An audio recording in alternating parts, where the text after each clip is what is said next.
एक ऐसी कंपनी जो मात्र 2 साल में आईफोन और सैमसंग जैसे बढ़िया प्रीमियम ब्रांड को टक्कर दे देती है और 40% मार्केट लगभग कैप्चर कर लेती है और बहुत तेजी से ग्रोथ की पार्ट पर चल देती है। लेकिन अचानक से ऐसा क्या होता है कि ये कंपनी बिल्कुल डूबने की कगार पर आ जाती है। आगे बढ़ने से मैं आपको अगर इस कंपनी की नेटवर्थ बताऊं तो ये है 1.4 बिलियन। इसे इंडियन रुपीस में कन्वर्ट करते हैं तो ये होता है 145 अरब 16 करोड़ 5 लाख और भी कुछ हजार। इस 12 डिजिट फिगर को आप स्क्रीन पर देख सकते हैं। सो बिजनेस और उसकी इन्फॉर्मेशन और उसकी स्ट्रेटेजीज की दुनिया में जाने के लिए तैयार हो जाओ और बिना कोई देरी किए स्टार्ट करते हैं हमारा वीडियो का title, how one plus is ending.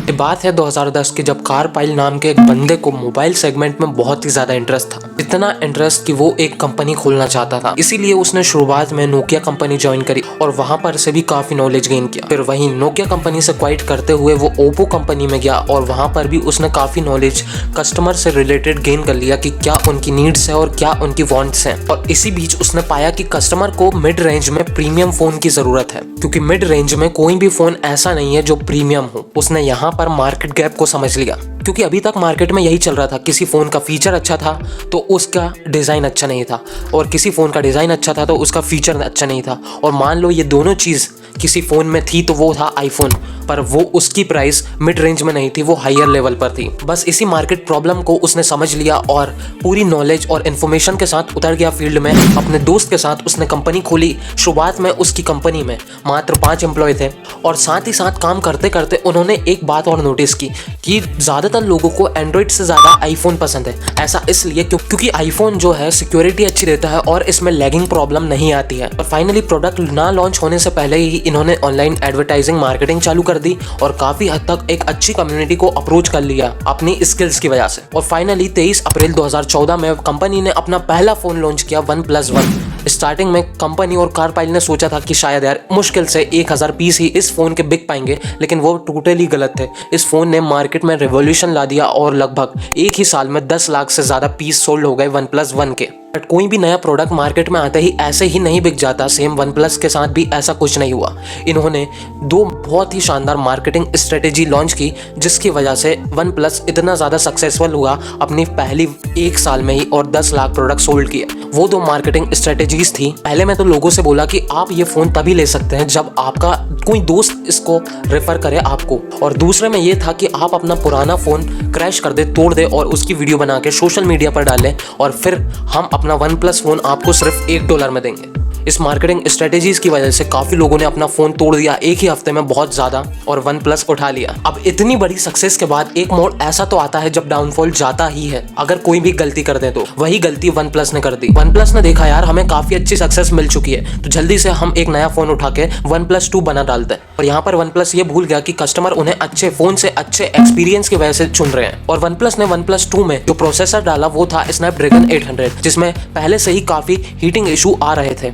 But OnePlus ने सोचा यार इस प्रॉब्लम को तो हम अपने सॉफ्टवेयर ऑप्टिमाइजेशन से खत्म कर देंगे, लेकिन इसका बिल्कुल उल्टा हुआ। और 28 जुलाई 2015 को OnePlus ने वापस अपना OnePlus 2 सीरीज लॉन्च कर दिया, जिसे लगभग 20 लाख लोगों ने तो प्री बुक कर रखा था। लेकिन जब उन्होंने ये फ़ोन चलाया तो कस्टमर का एक्सपीरियंस बहुत बुरा आया। बहुत बेकार रेटिंग दी गई इस फ़ोन को। बताया गया कि इसमें हीटिंग इशू आ रहे हैं, ना ही इसका फिंगरप्रिंट फीचर बहुत ही ज़्यादा ड्यूरेबल है, और इसी के साथ ये फ़ोन फ्लॉप हो गया। बट फिर भी इसके बाद भी वही लॉयल कस्टमर OnePlus से फिर उम्मीद कर रहे थे कि इस बार तो शायद वो कोई अच्छा फ़ोन लेकर आएगी। और अब OnePlus ने खुद की एक्सपेंशन के लिए मिड रेंज सेगमेंट में आने की ट्राई की। तो उसने लॉन्च किया OnePlus X, जो कि बहुत ही मिड रेंज प्राइस में था, लगभग 17,000 का। और इस रेंज में उसके सामने काफ़ी सारे पहले से ही कॉम्पिटिटर मौजूद थे। और फाइनली ये फ़ोन भी फ्लॉप हो गया OnePlus 2 की तरह। अब OnePlus ने फिर से एक बिजनेस स्ट्रेटेजी यूज़ की और रिसर्च कंडक्ट की, और उन्होंने पाया कि लोग उन्हें सस्ते फोन के लिए चूज नहीं कर रहे हैं, बल्कि लोग उन्हें अच्छे फीचर वाले फोन के लिए चूज कर रहे हैं, वो भी मिड रेंज में। और फाइनली फिर से OnePlus ने 2016 में अपना OnePlus 3 लॉन्च किया प्रीमियम प्राइस पर, और इस फोन का प्राइस रखा गया था लगभग 27 से 28 हजार। ये फोन फीचर में इतना ज्यादा बढ़िया था कि iPhone 6 और iPhone 7 जैसे बड़े मोबाइल को टक्कर दे रहा था। साथ ही साथ OnePlus ने इसमें एक नया फीचर और ऐड कर दिया था, जो कि था फास्ट चार्जिंग, जिससे काफी यूजर्स को अच्छा एक्सपीरियंस और कुछ नया फील हुआ। अब कंपनी समझ चुकी थी कि कस्टमर उनसे प्रीमियम फोन की डिमांड करते हैं, ना कि सस्ते फोन की। अब इसी के साथ वो अपनी सक्सेस की पाथ पर आगे बढ़ती गई और लगातार कुछ बहुत ही शानदार फोन्स लॉन्च किए, जो कि काफी हिट हुए उस टाइम पे मार्केट में। और 2017 आते आते मात्र इसमें 6-7 सालों में ही 40% मार्केट कैप्चर कर लिया। अब फिर से वन प्लस ने वही गलती कर दी जो उसने पहले करी थी। आ गया कोरोना का टाइम और अब लोगों के पास नौकरी नहीं है, अर्निंग करने के जरिए नहीं है, लोगों की जेब खाली है, इसलिए अब वो ज्यादा खर्चा करना नहीं चाहते। वन प्लस ने फिर सोचा कि यार अपनी सेल्स बढ़ाने के लिए एक सस्ता सेगमेंट में फोन लॉन्च कर देते हैं फिर से। और इसी के साथ लगभग 2020 में वन प्लस ने फिर से वन प्लस नॉर्ड लॉन्च कर दिया, जिससे ठीक है यार सेलिंग तो ठीक ठाक हो गई, हर किसी के पास नॉर्ड दिखने लगा। लेकिन कंपनी ने अपनी प्रीमियम रेपुटेशन खराब कर दी, क्योंकि जो चीज जितनी ज्यादा लोगों के पास दिखती है उतनी ही ज्यादा उसके चांसेस है कि वो बहुत ज्यादा सस्ती है। लोग अब इसे प्रीमियम सेगमेंट में नहीं देख रहे थे, बल्कि भेड़ों की भीड़ में देख रहे थे, जैसे MI, ओप्पो, वीवो, इन सब के बीच में। वन प्लस कंपनी की रेपुटेशन गिरने के बाद कार्ल पाई ने 2020 में ही ये कंपनी छोड़ दी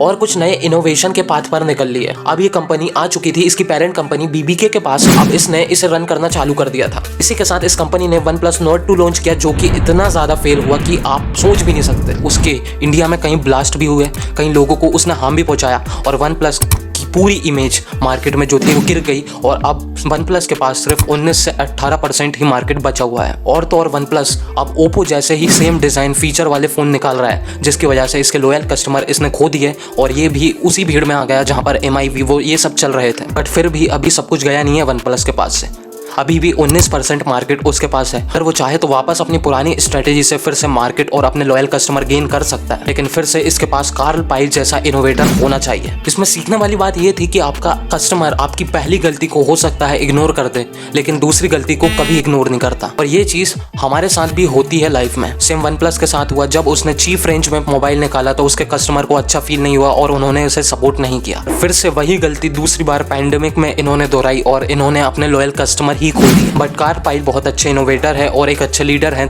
उन्होंने जो बिजनेस स्ट्रेटेजीज अपने वन प्लस में यूज करी वो जान लेते हैं। सबसे पहली गलती हमारा इंडिया का यूथ क्या करता है कि वो विदाउट मार्केट रिसर्च के ही बिजनेस में उतर जाता है और फिर 1-2 साल में ही उसका स्टार्टअप फेल हो जाता है। बट कार्ल ने ये गलती नहीं करी, पहले नॉलेज ली उस चीज़ की जिस फील्ड में वो उतरना चाहते हैं। जैसे कि नोकिया और ओप्पो में उन्होंने काम किया और कस्टमर की नीड्स और वांट को समझा और मार्केट गैप को देखा। पहली स्ट्रेटेजी यही थी कि फाइंडिंग मार्केट गैप को देख लेने के बाद उन्होंने प्रॉब्लम सॉल्विंग स्ट्रेटेजी पर काम किया और देखा कि कहाँ कस्टमर को प्रॉब्लम आ रही है। बिजनेस के पॉइंट ऑफ व्यू से देखें तो प्रॉब्लम सॉल्विंग एक बहुत बड़ा पॉइंट ऑफ व्यू है बिजनेस के लिए, और कार्ल ने भी वही किया, लोगों की प्रॉब्लम सॉल्व की, तभी वो सिर्फ इतने से टाइम में इतना पॉपुलर भी हुए और इतने यूनिट सेल भी किए। सो बिजनेस में उतरने से पहले मार्केट की रिसर्च जरूर करें और जितना हो सके उतना गैप फाइंड करें और प्रॉब्लम को सॉल्व करने की कोशिश करें। अगर ये चीज फाइंड कर ली तो आप भी अपने बिजनेस को बड़ा कर सकते हैं। आपका क्या कहना है, वन प्लस इस मार्केट में वापस उठ पाएगा या नहीं, कमेंट में जरूर बताएं और ऐसी अमेजिंग बिजनेस वीडियोस के लिए चैनल को सब्सक्राइब कर लें।